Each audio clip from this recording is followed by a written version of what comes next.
Hi, everybody. This is Lyrata for the Institute for Global Transformation, bringing you ageless wisdom teachings via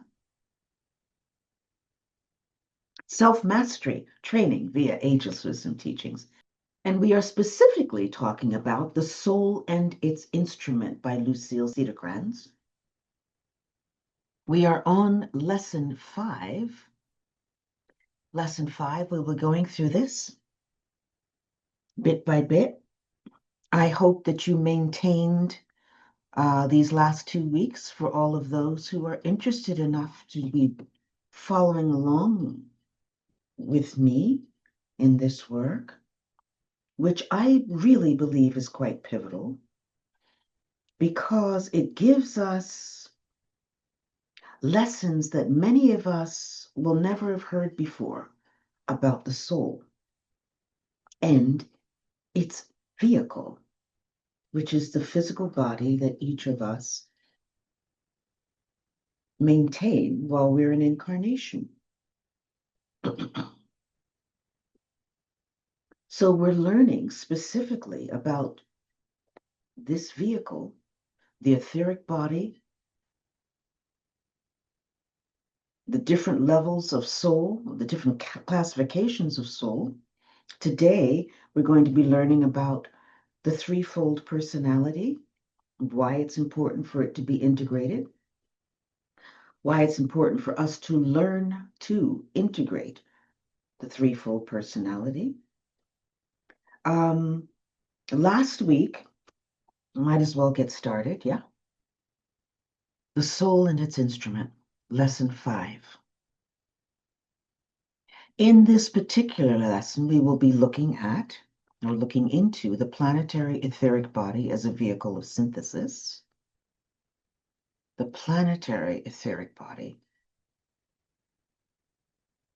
The states of awareness, the threefold personality and the need for integration, the etheric body as the medium of communication, and meditation for cleansing the mental body. We'll be going through 2 different meditations today. So we learned last 2 weeks ago that the etheric body houses the soul. The etheric body houses the soul consciousness in its 3 classifications. One is the spiritual soul. 2 is the human soul. And 3 is the animal soul. 3 basic classifications of soul. Okay. And just as a recap, the 3 basic classifications of soul speak to these particular points.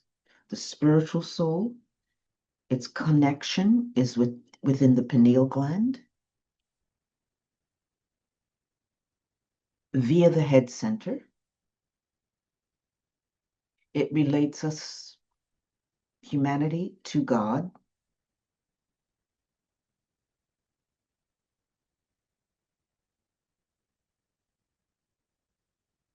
And it impresses itself upon the brain using the pineal gland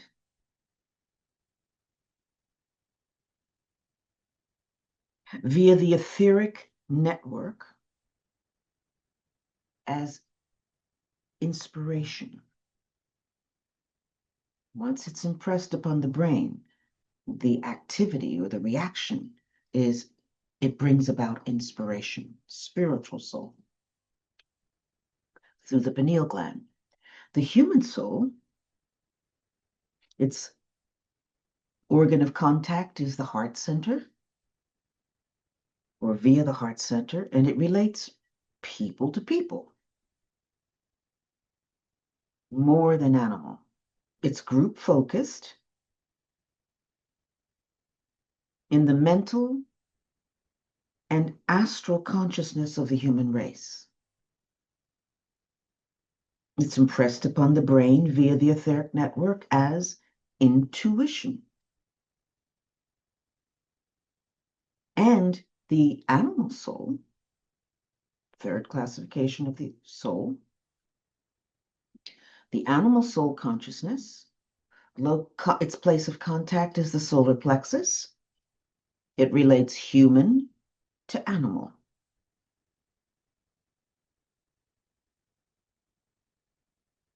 It connects us with the animal kingdom, and it impressed upon the brain, it brings about instinct. Those are the three basic classifications we spoke, three, not four, basic classifications we spoke about last or 2 weeks ago.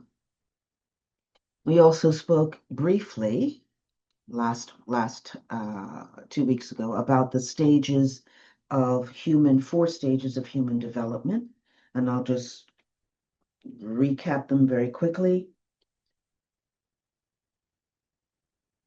They're humans with animal consciousness,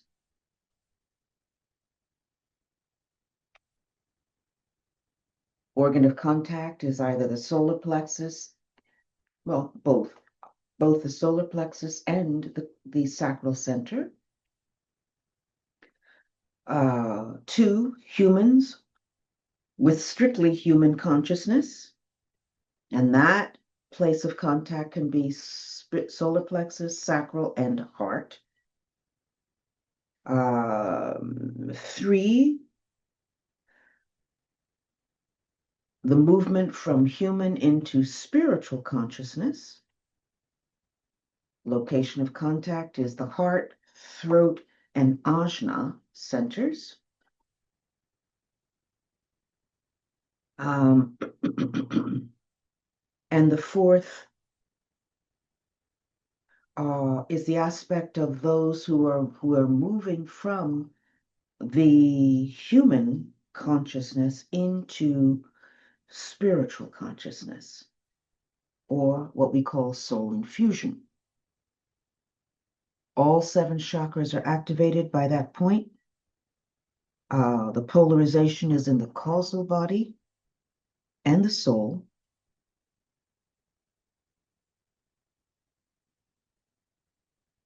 And yes, that's basically a good recap rather, of what we discussed 2 weeks ago. Now, this is what we're moving into. And it's important to realize, I don't know if I've actually mentioned this to you, but although the author's name is Lucille Cedarcrans, she too was overshadowed by a master like AliceBailey. The master's name was Master Rakotsi, Master R, the 7th ray master, and also known as the Mahakohan, the Lord of Civilization, so to speak. Okay? So, not to go into too many details there, I just want to impart that to you. This is a transmission. Okay? These lessons are a transmission from much, much higher level than human. So when he says I, it's he speaking. In lesson 4, I stated that the etheric body acts as a vehicle for the 3 major classifications of soul consciousness. Actually, it is much more than a vehicle, for it coordinates and synthesizes all states of consciousness into one. So again, we're looking at and we're truly trying to understand the comprehensiveness of this etheric envelope,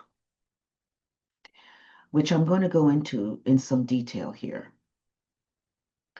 The etheric body, the etheric network, the etheric envelope, the light body, all of these are the same thing. Okay? Different terms for the same thing.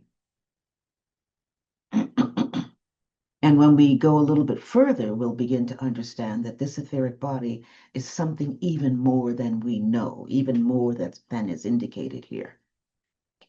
So, this etheric body acts as a vehicle for the three major classifications of soul consciousness that we just discussed: spiritual soul, human soul, animal soul.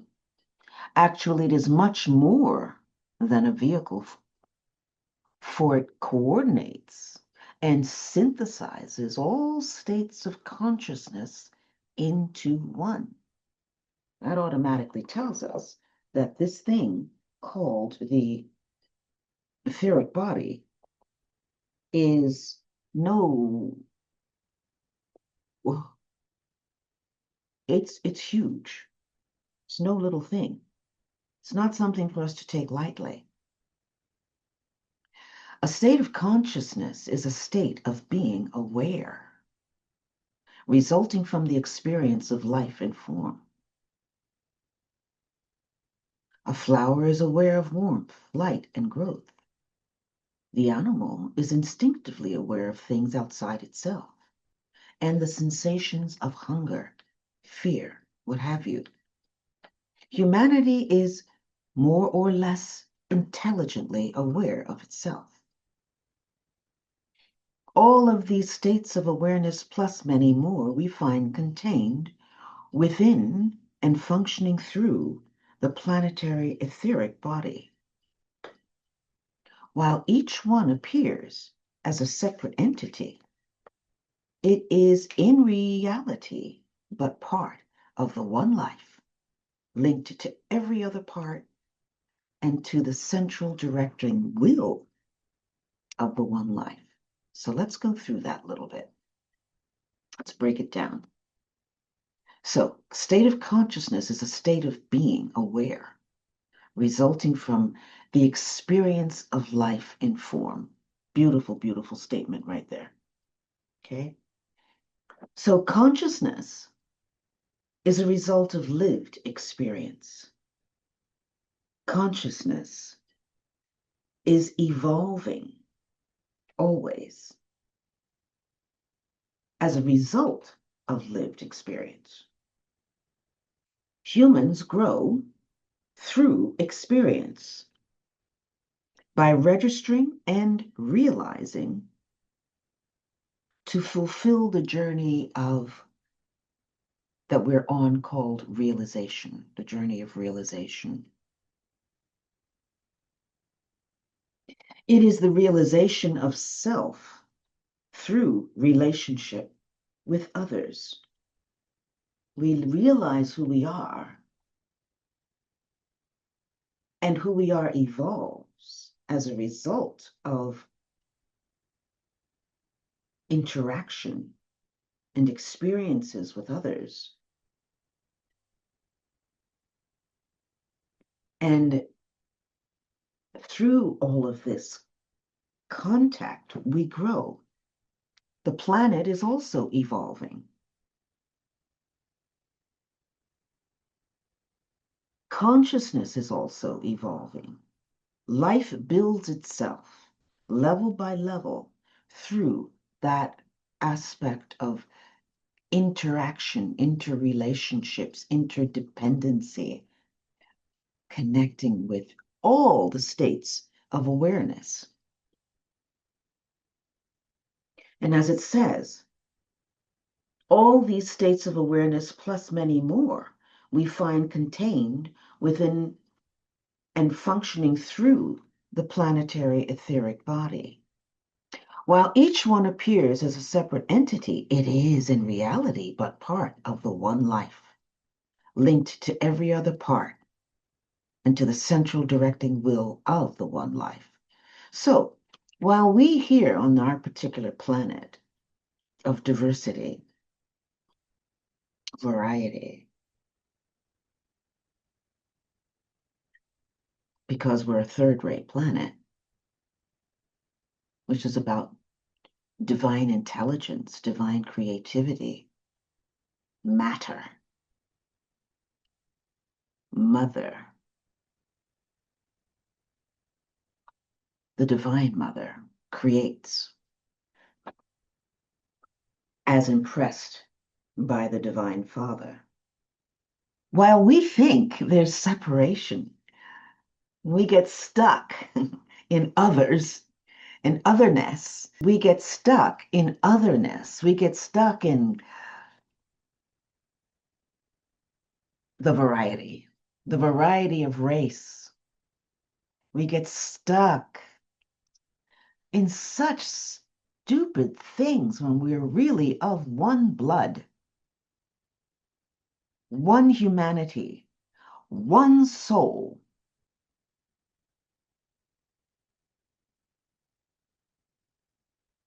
Remember, we talked about the oversoul several lessons ago. The oversoul is that complete soul, one soul in myriads of vessels, in myriads of instruments, all one soul. So while we, in our infancy and in our ignorance, look out and think that we're looking at other, someone different, and get stuck in that. And I have to lambast myself as I say this, okay? Be it a political difference, be it a caste difference, or be it yeah, that seems to be the most important thing right now. I mean, the most, what do you call it? The most sensitive topic right now. You know, the difference between those that want to overpower everyone because they have and have coordinated it to for them to have more money than others and don't care about the fact that others are lacking. Okay? We get stuck in this otherness, bottom line, when really, as it says here, it is in reality but part of the one life linked to every other part and to the central directing will of the one life. The divine will of the one life. The one life is what we call the planetary logos. The planetary logos is another name for God. Every planet has its logos. Each is different according to the ray makeup of the planet. Okay? We are a third ray planet in a second ray solar system, in a second ray cosmos. Second ray solar system, second ray cosmos. This is about this solar system and cosmos. Really, we are here to learn about love. And through love, wisdom.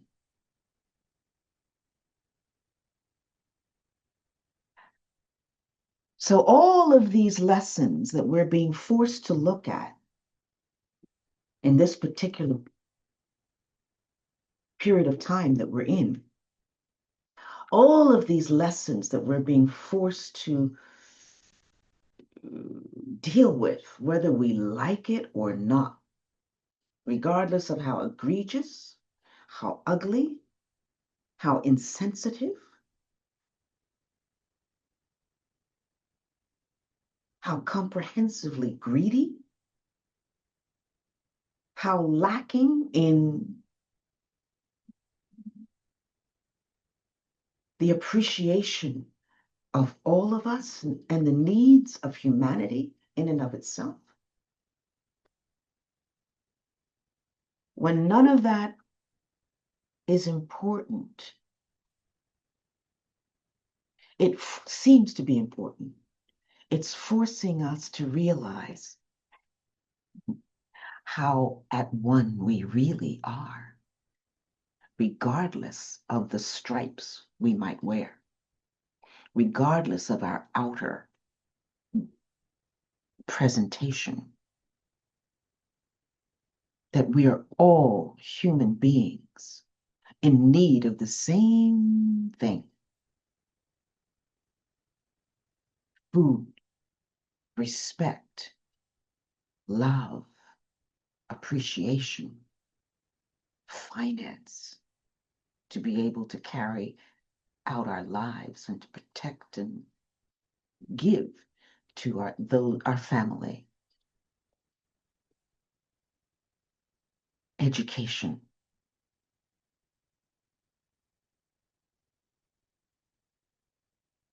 The evolutionary scheme, then, as far as the human mind can grasp, can be seen to be the ultimate synthesis of all states of consciousness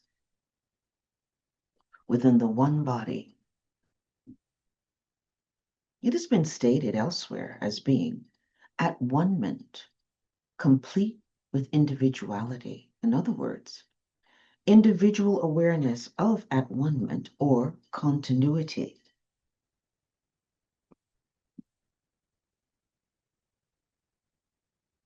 So,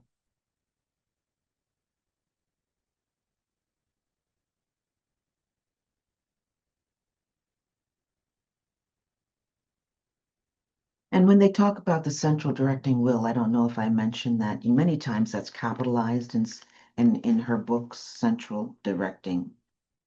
The C and the D are capitalized, like will is capitalized, like the W rather is capitalized, because it is that hmm,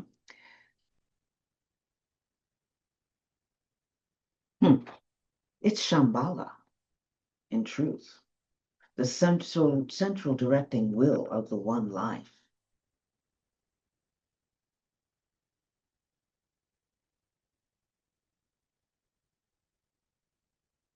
Is known as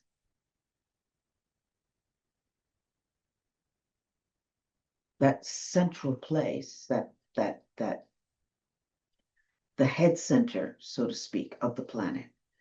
So this is saying that the evolutionary scheme, as far as our minds can grasp, can be seen to be the ultimate synthesis of all states of consciousness within the one body. So basically what that is saying is that the goal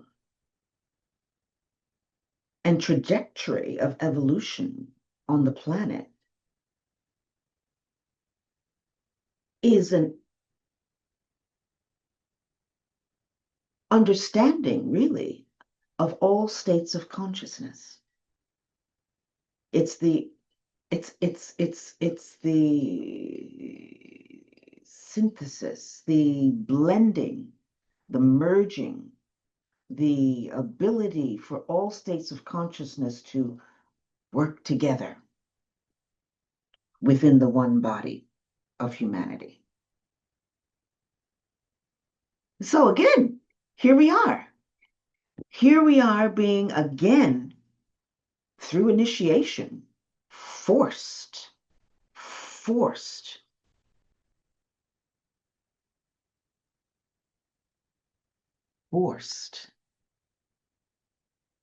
by rules and regulations that we never thought we would see in this country,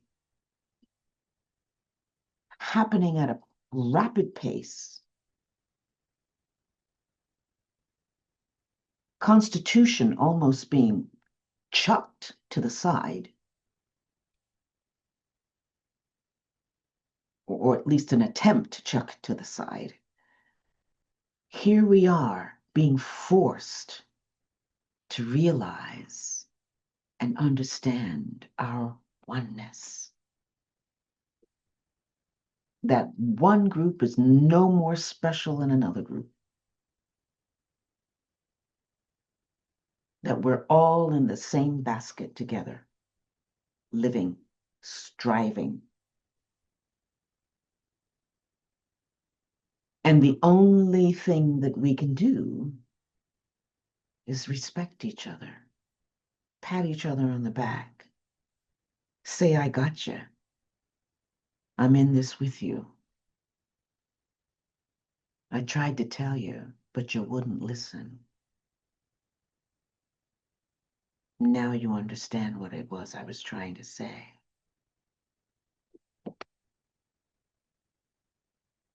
It has been stated elsewhere as being at one-ment, complete with individuality. Yes, it is at one-ment. When all of us can merge, get together, all of a sudden the differences no longer matter. Okay? We merge as one group, one force, one voice, one planet. And we stand and say and speak from that place as a unity. That is with the awareness, not just from a human standpoint, but with the awareness, the complete awareness of our connection to the one life. That's at one-ment. And at the same time, it's a shared individuality. Individual awareness of at one-ment or continuity. Beautiful. Absolutely beautiful. I hope everyone's understanding this. The planetary etheric body is the major instrument of synthesis for this evolutionary activity.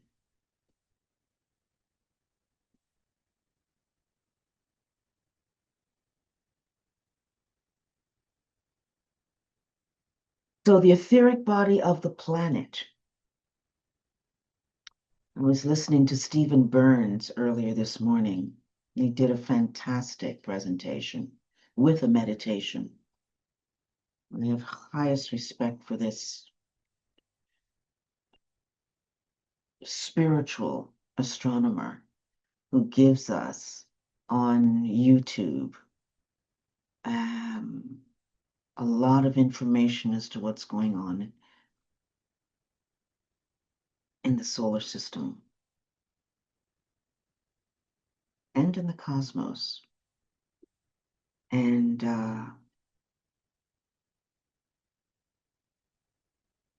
okay, the planetary etheric body is the major instrument of synthesis for this evolutionary activity.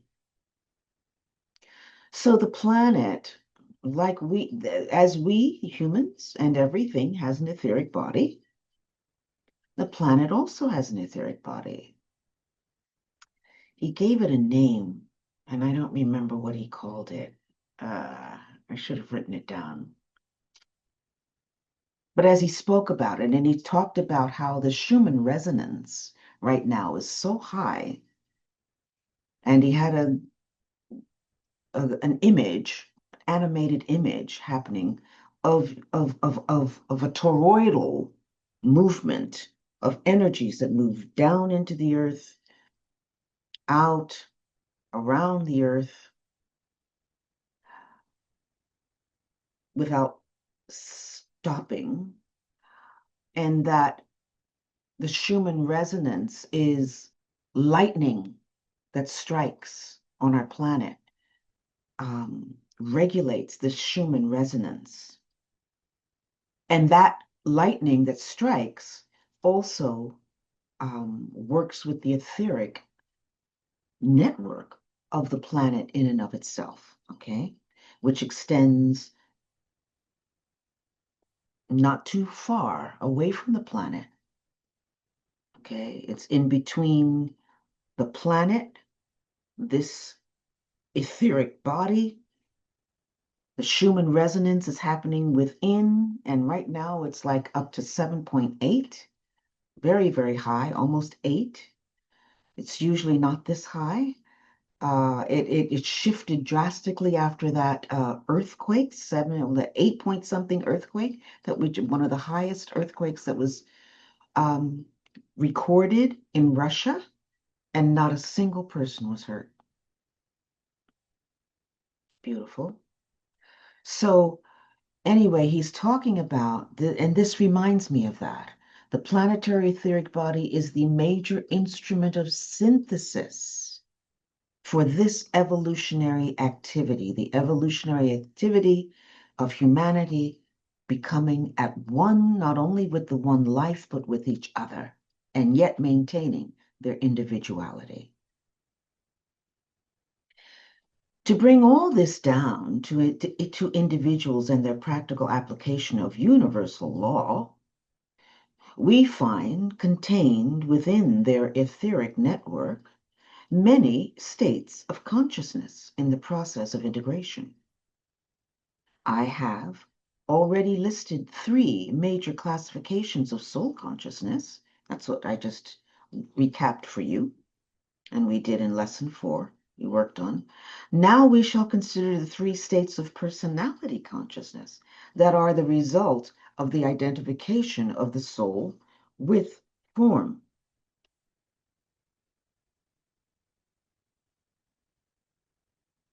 So,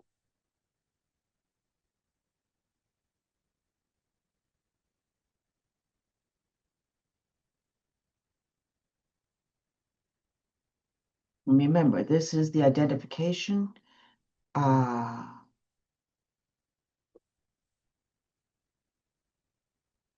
Now we'll consider the 3 states of personality consciousness that are the result of the identification of the soul with our form, each of our forms.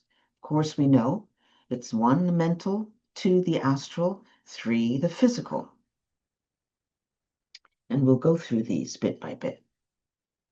It is these 3 which pose for humanity the greatest problem today.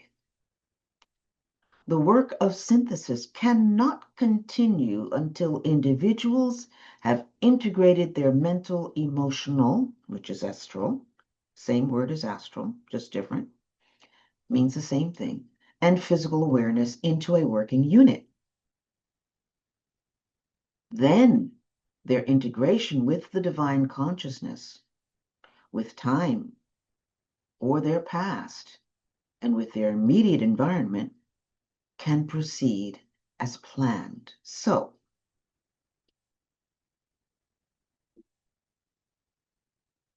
synthesis, which is another word for bringing everything together, all different kinds of things together, and weaving it all into a one.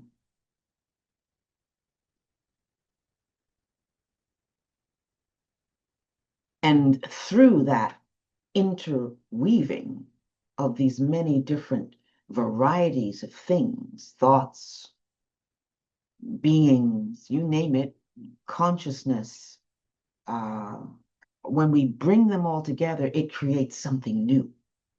When it's harmonized, when all of these varieties of things come together and are harmonized, it creates a new thing. Okay? That's synthesis. And synthesis cannot continue until individuals have integrated their human, emotional, or astral, and physical awareness into a working unit. Then their integration with the divine consciousness, with time, past, present, can proceed as planned. Okay?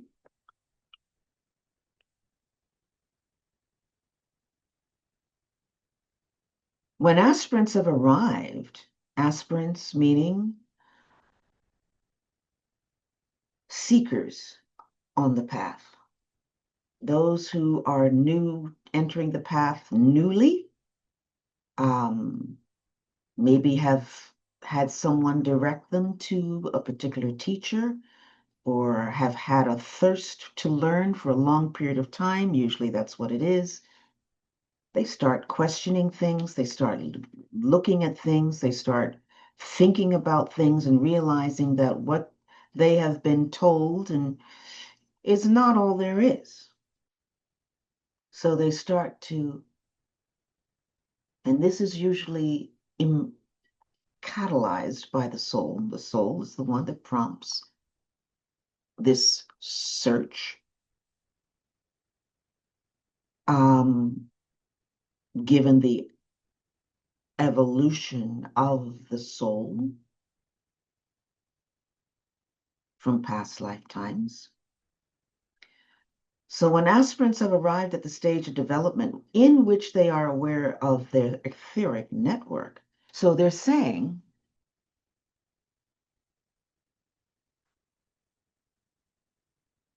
once we integrate our mental, astral, and emotional vehicles, also known as the three lower worlds,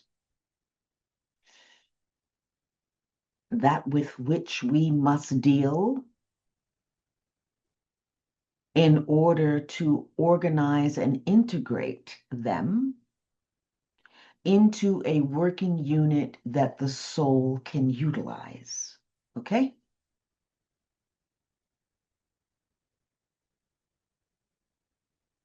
If you have the mental thinking one thing, the emotional over here dealing with something else, and then the physical is someplace else completely, that is not an integrated working unit.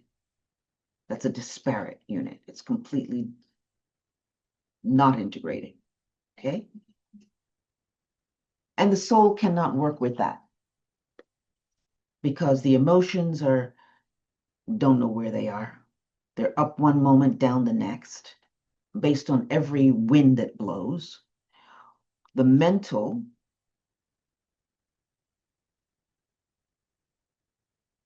may be completely clueless, just not on point. And the physical is doing what it wants to do, whatever that may be. It may not even be listening to the mental at all. But once you organize them together, like the charioteer of the tarot, who holds the reins of the horses or the sphinxes that are guiding his chariot,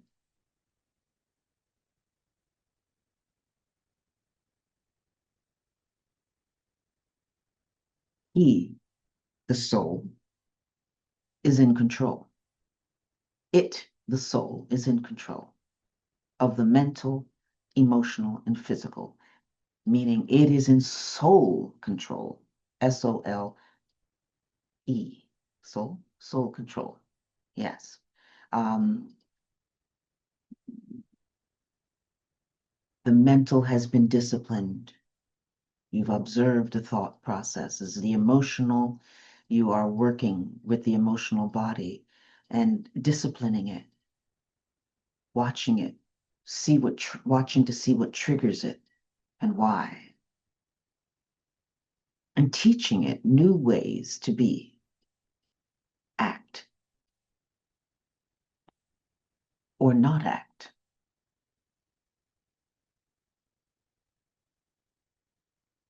And the physical, we have to learn how to work with the appetites of the physical. If the appetites of the physical are just running amok, the soul cannot work with that vehicle. Okay. So there is a period where aspirants, seekers, are going into training. Once they begin to realize, this is what I need to be learning. Okay. This is what I need to understand. Because now they're moving into a completely different level and subject matter. It's about understanding the unseen world, our place in it, learning the universal laws, so forth and so on. And those laws and the power that can ensue only happens when we train our mental, emotional, or astral, and physical etheric as well. Okay? Then their integration with the divine consciousness, with time or their past, and with the immediate environment can proceed as planned. Because once a person has organized this aspect of their being, the three lower worlds, everything begins to change. Life changes, friends change, our connection with time and space changes.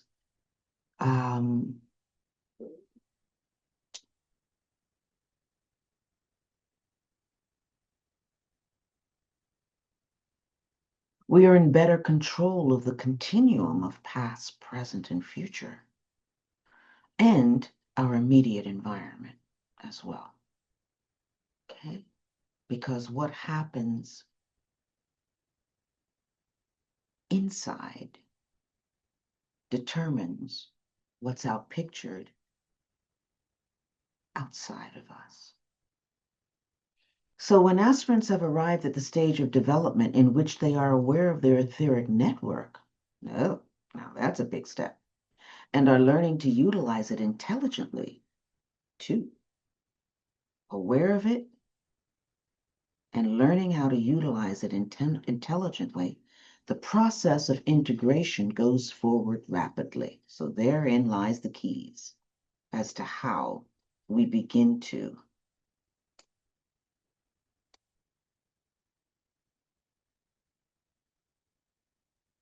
train ourselves for the process of integration, for the purpose of our soul embodying more of this vehicle than it does presently. The first step toward this development is, of course, the ability of students to accept and contemplate the fact of the etheric body. The first step toward this development is, of course, the ability of students to accept and contemplate the fact of their etheric body. Everything has an etheric body. Everything is a part of the etheric envelope or network. Nothing is outside of the etheric envelope or network. They must realize that everything they see, hear, taste, smell, and feel are the result of energy being carried by and focused through the etheric network. Let's talk a minute about the etheric network. That's what I wanted to do. Let's talk a bit. I think in the very beginning of these lessons, I spoke about the etheric network, but it would benefit us to go back through the importance of the etheric network so that we are all on board and thinking pretty much from the same place. The etheric network is the outermost layer of the aura.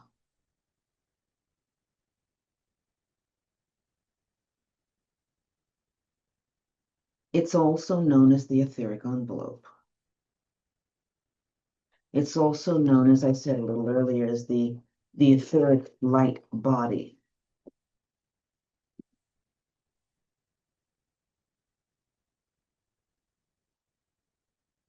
It is the soul's body or appearance. The etheric network is the soul's body or appearance. As all of the auric fields are, it's seen as an ovoid of light that conforms to our appearance. When a person passes away, many times those who have the ability to see, that person will come to them very briefly. That is the etheric envelope. And it looks similar to how they looked at the time or at the age, in terms of the age that they passed away, but it might look it can look a lot younger, a lot more youthful, because it doesn't have the encumbrances of the physical body any longer.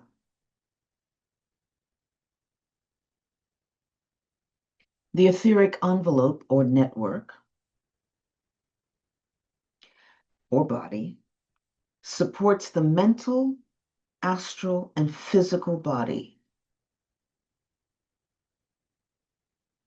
That's why it's important. It supports all three. All three are a part of the etheric body. It supports the mental, astral, and physical body. Our human body conforms to our etheric body.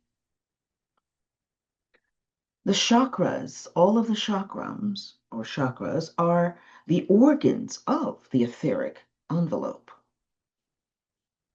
Each chakra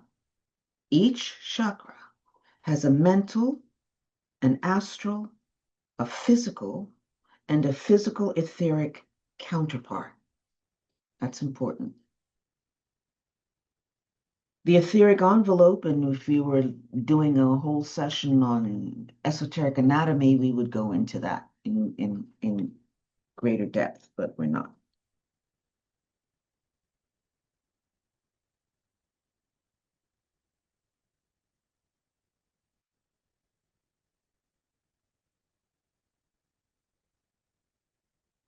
Yeah. The etheric envelope is your life in the three lower worlds. So the mental, astral, and physical. Okay? Etheric envelope. It's your life in the three lower worlds.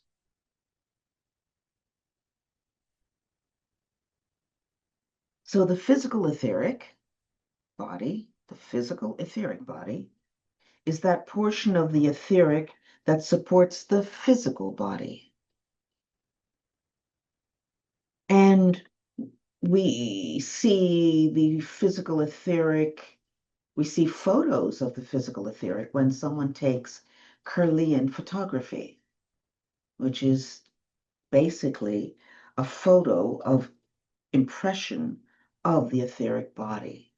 Okay, there's a particular type of photography known as Kirlian, Kirlian, Kirlian photography, that can take a picture of one's etheric body. Within our planet's etheric body has meridians. Better yet, our physical body has meridians and nadis. Okay. In our physical body, we have and work with ki or chi.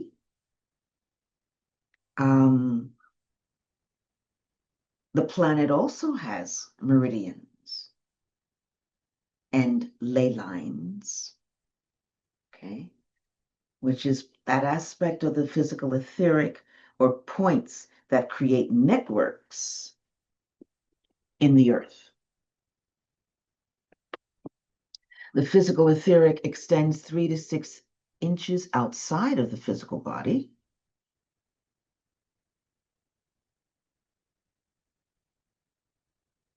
And we see examples of the physical etheric in the planetary structure. In several ways. When we see birds that are flying through the air as a group and they turn the same way, swerve the same way, almost seem to stop at a dime and go in a completely different direction. Same thing with schools of fish. That is, they are working with the energies of the physical etheric of the planet, okay, of the air, of the water, within the water, if it's a school of fish.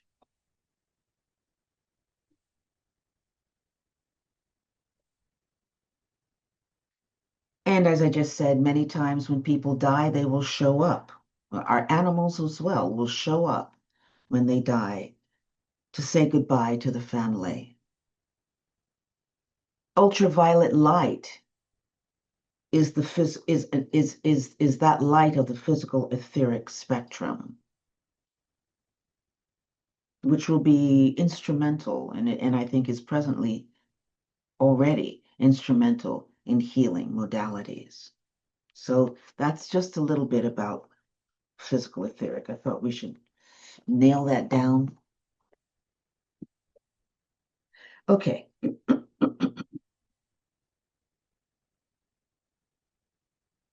The first step toward this development is, of course, the ability of students to accept and contemplate the fact of the etheric body. They must realize that everything they see, hear, taste, smell, and feel are the result of energy being carried by and focused through the etheric network.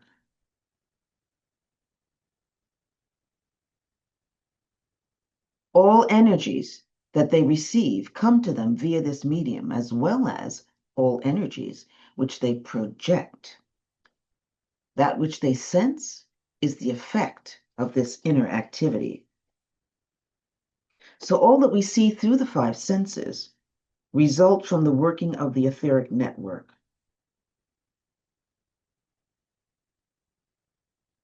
What we perceive and the response that we have as a result of what we perceive is all part and parcel of that etheric network. The energies that continually flow through the etheric network originate on the plane of mind, the mental plane, and are directed by entities found inhabited in that world. What does that mean? So something may come through the plane of mind,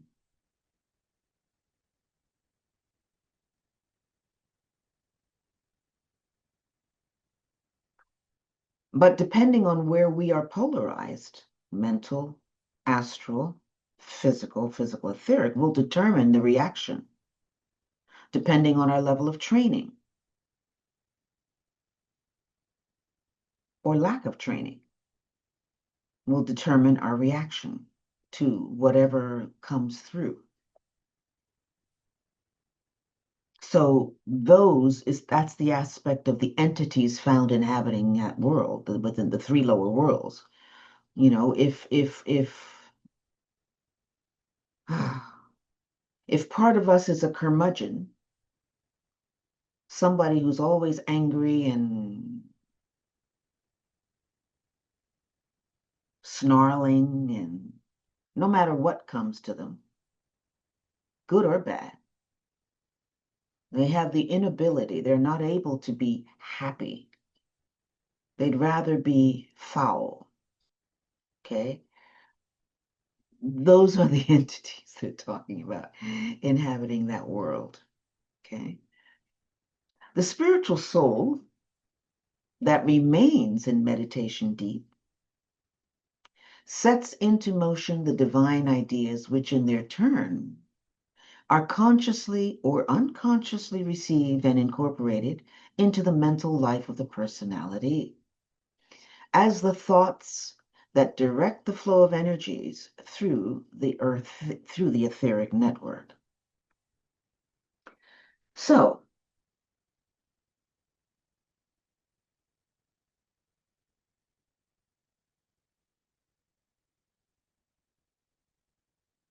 who we are is determined by our abilities to work with the divine ideas coming from the spiritual soul that remains in meditation deep. Why does it remain in meditation deep? Because that is the place of the soul until it realizes or gets the signal from its vehicle that its vehicle is ready to get serious about its life. Okay?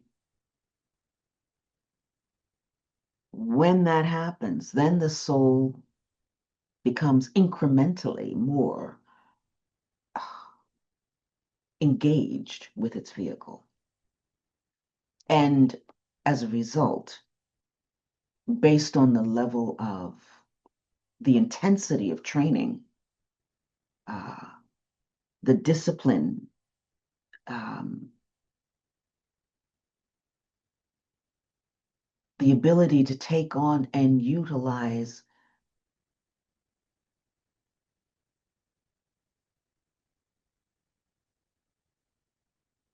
connections with others, no matter who they are or how they are behaving, but you always come from a level that is spiritual, responsible, engaging, loving, and when you need to teach a lesson, you're there to teach it. But your intent is clear. It's not to harm. Okay?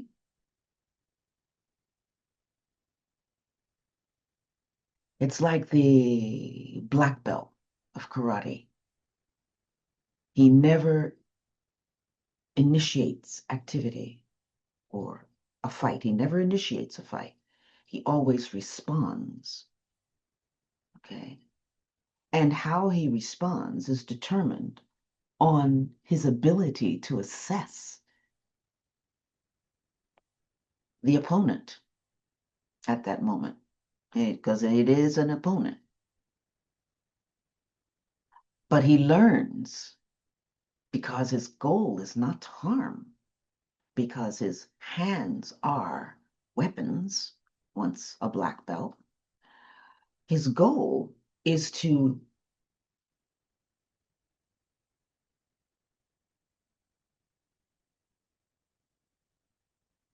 straighten the situation out, put it to bed quickly so it does not happen or need to continue. It knows who the boss is. It understands that this is a professional, and it doesn't no longer takes him lightly. It realizes that it is out of its depth. And it also realizes that this person could, if ego driven or emotionally imbalanced, could put him out of his misery. But he refuses to do that. He or she refuses to do that because the goal is simply to stop the movement. Stop. Make the peace person realize that they are way out of their league. It's time to turn around, bow, go home. Okay? That's being harmless.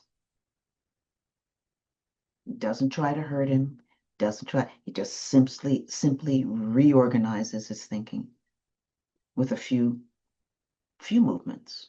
Doesn't take much.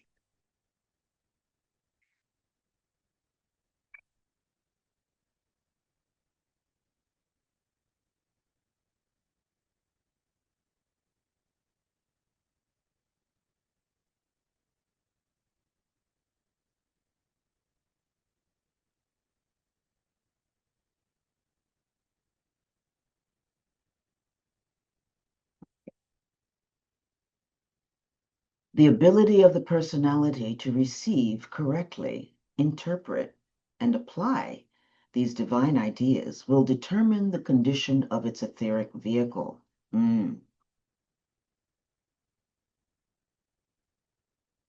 The ability of the personality to receive correctly, interpret, and apply divine ideas will determine the condition of its vehicle. So let's go back to the first sentence. Spiritual soul in meditation deep sets into motion the divine ideas, which in their turn are consciously or unconsciously received and incorporated into the mental life of the personality as the thoughts that direct the flow of energies through the etheric network. So the soul is in meditation deep. It drops hints into the consciousness. Depending on the person, those hints are heard, understood, or felt, received, and incorporated into their mental life of the into the mental life of the personality as the thoughts that direct the flow of energies through the etheric network. Okay? And as these thoughts come through the mental life of the personality, they completely change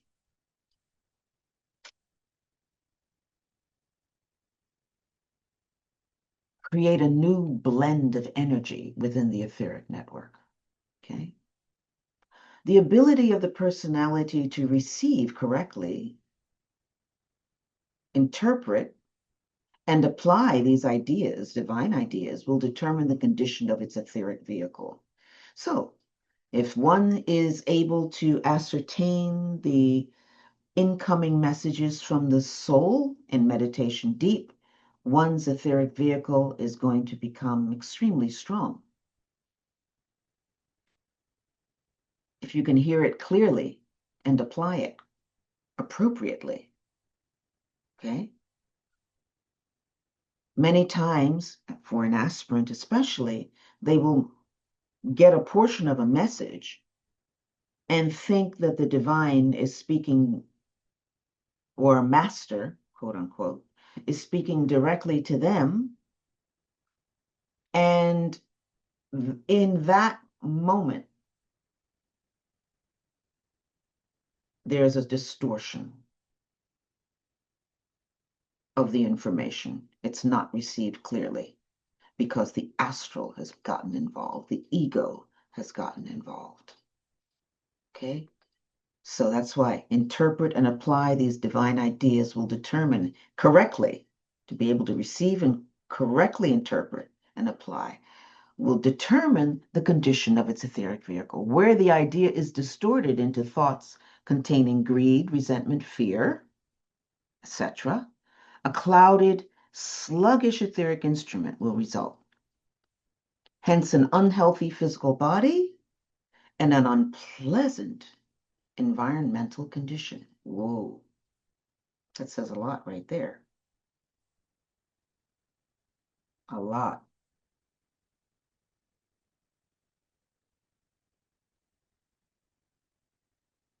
So simply because we misinterpret divine messages or ideas can create illness.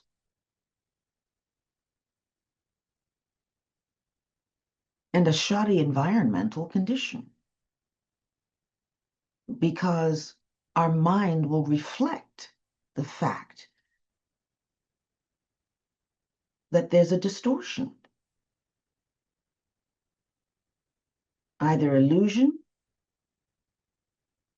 on a mental field, I think it's mental, or delusion on an astral field, or both, Maya. When one stops to consider the thought life of the average individual and the race as a whole, it is little wonder that the world is engulfed in pain and suffering today. This cannot change until the thought life of the human family has changed. It is the duty of all aspirants and disciples to cleanse and purify their thoughts, as well as bend all of their efforts toward the purification of racial thought. When hate and resentment give way to love and forgiveness, when desire and greed give way to right aspiration and service, then we shall see the era of Christ. This is so perfect for today, is it not? It's absolutely perfect for today. Okay? Because you guys can tell me.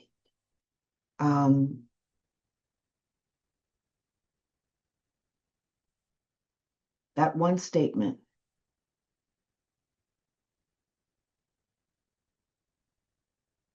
it is the duty of all aspirants to bend all their efforts toward the purification of racial thought. Now, when he says that, He's not talking about necessarily the black race, the white race, the Chinese race, the East Indian race. No, he's talking about the human race, okay?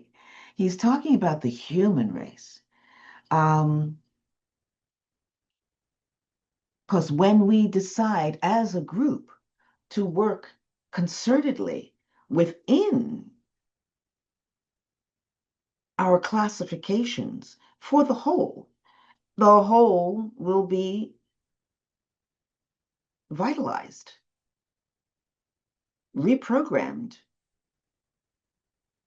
rebuilt. When hate and resentment give way to love and forgiveness, which is what we need right now, and when desire and greed give way to right aspiration and service, then we will see the era of Christ. It doesn't mean that we're going to see Christ walk this planet. That's not what it's saying, because really, humanity takes up that aspect of Christedness. We become the adult sons and daughters of the divine. Okay? We become Christed in our actions, our thoughts, our ways, our vision, our ability to heal ourselves and others. Okay? It's Christedness that they're actually talking about. We're not saying that we will become Christed as human beings when when all of this begins to shift. Once again, I seek to warn the earnest student. This is not done through criticism. Ding, ding, ding, ding, ding, ding, ding. This is not done through criticism. And I mean, this goes for me just as much as it goes for anybody else. I have a Virgo midheaven. Disciples endeavoring to cleanse the thought life of themselves and their environment do not do so by sticking their noses into another's business. So it's not by the critical voice that this happens. It is by self-discipline. And the I Ching, which I love to use, always says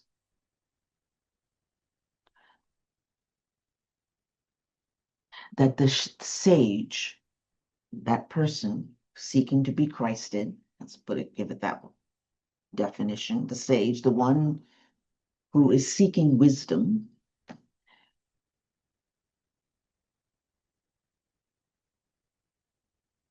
never wags their finger at anybody, whether it be physically or verbally or emotionally, whatever.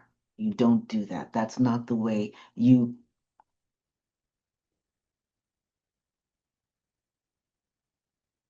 invite others to learn. You simply set the example by the way you are. You become the example quietly. You retreat.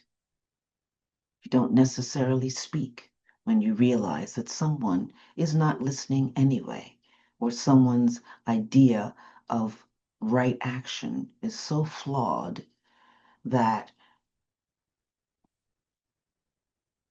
the only way that you can teach them is to kind of go inside,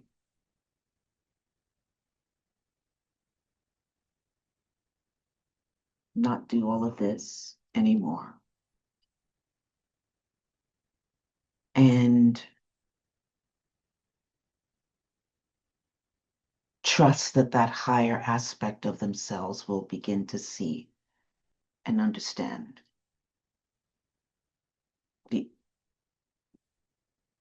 what they did but they didn't do what needs to be done simply inside because of the silence. Okay? They do so through self-discipline, first of all, and through their ability to love their brothers. It's coming from a place of love. Okay? My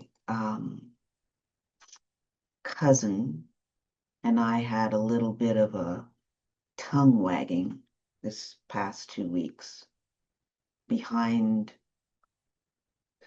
some of the political drama that has been going on. And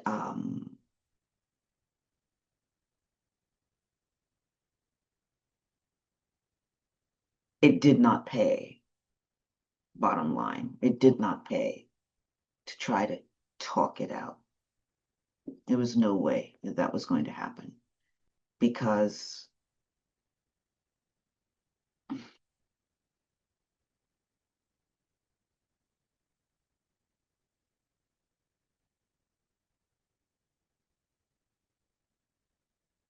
we weren't hearing each other, bottom line. We were both entrenched in our ideations of what is right and what is wrong. So it was a solar plexus position. Okay. When we were unable to, although I tried, and I think she tried to get to the aspect of the heart. And yet we know we love each other. And that's the good news. But we just had to let things rest. But this, at the end of all of that, okay, is basically saying everything. When hate and resentment give way to love and forgiveness, when desire and greed give way to right aspiration and service, then we shall see the era of Christ. This is not done through criticism. We don't teach anyone by sticking our noses into other people's business and telling them about it. They do so through self-discipline and through our ability to love each other as brothers and sisters. My brothers, cease your useless criticisms, your little jealousies and petty gossips. Those who think loving thoughts, who speak kind words and are gentle in behavior, are true disciples. Now, therein is the key. Okay? No matter what. And she was trying to tell me that. But still standing on the opposite side of the fence. Those who think loving thoughts, who speak kind words, and are gentle in behavior are true disciples, although they may never have heard of the path. I shall now give you an exercise that will aid in the purification of the mental body. I ask that each one of you continue to use this exercise until such time as you yourselves know it is no longer needed. Okay. The first meditation that we're going to do, it's again working with the ajna focus, if I remember correctly. The second meditation, also working with the ajna focus, it's a longer meditation. There is a part of the meditation, the second meditation, where you can really shut the audio down for 15 minutes or more, okay? 15 minutes it requests. And to simply observe your mind, watch how it wanders, just focus on the mind and let it rip. Just watch to see what it does.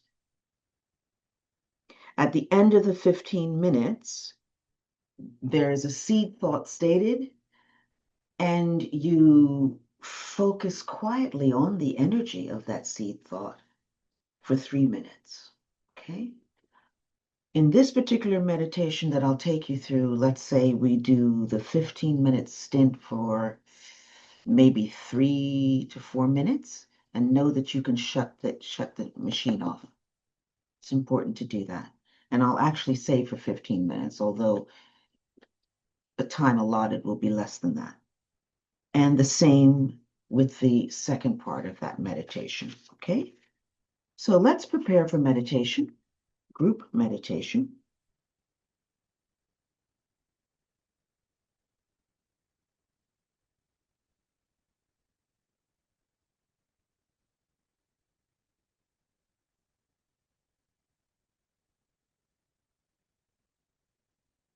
And this meditation, both of these meditations can be done for the next 2 weeks until we meet again for lesson 6. It will give you the ability to, it's all part of developing the mind and the training for observation, meditation, and transmutation in this first case.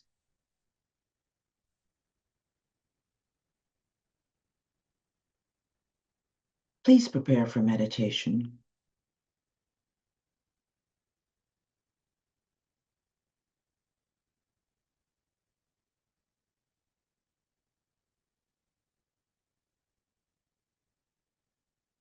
Become physically relaxed and comfortable.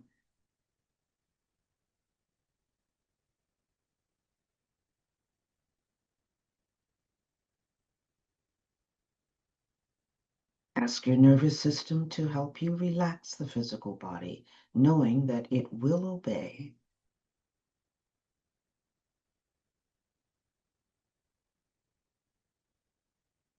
Become emotionally calm and serene, mentally alert, and focus the consciousness in the ajna center, 2 to 3 inches between the brow, beyond the brow. Maintaining focus in the ajna and aligning upward with the soul,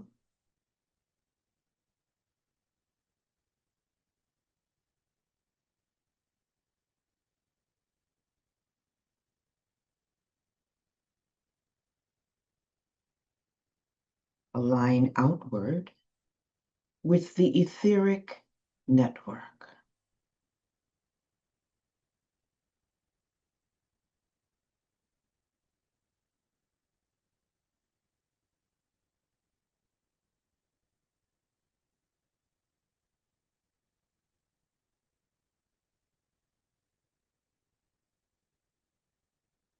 Contemplate that network, including the subtle lines of light that make up your etheric body,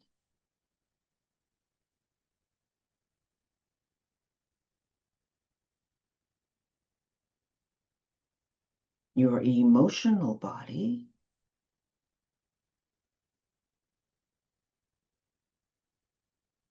and your mental body.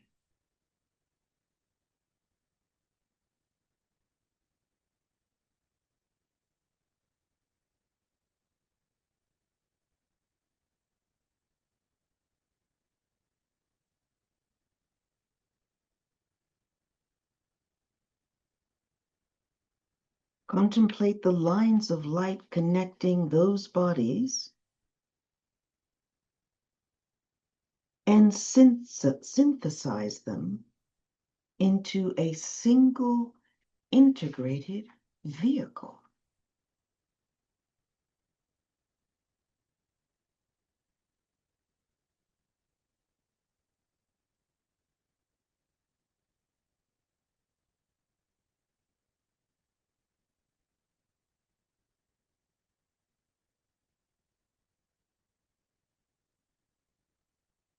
Realize that everything you see, hear, taste, and feel is the result of energy being carried by and focused through the etheric network.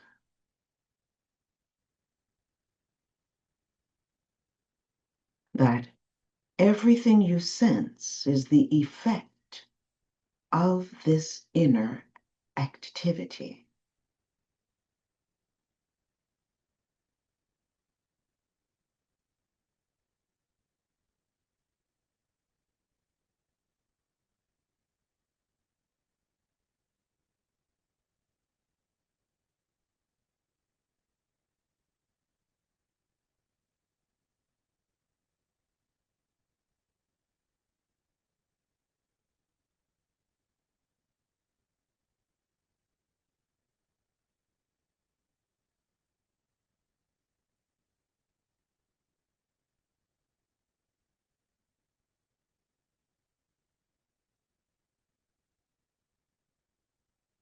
Gradually relax the attention and return to this time and place.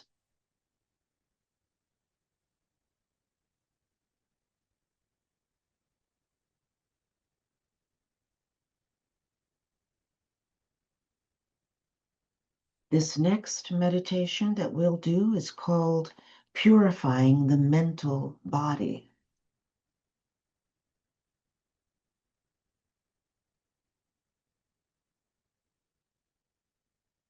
I shall now give you an exercise that will aid in the purification of the mental body.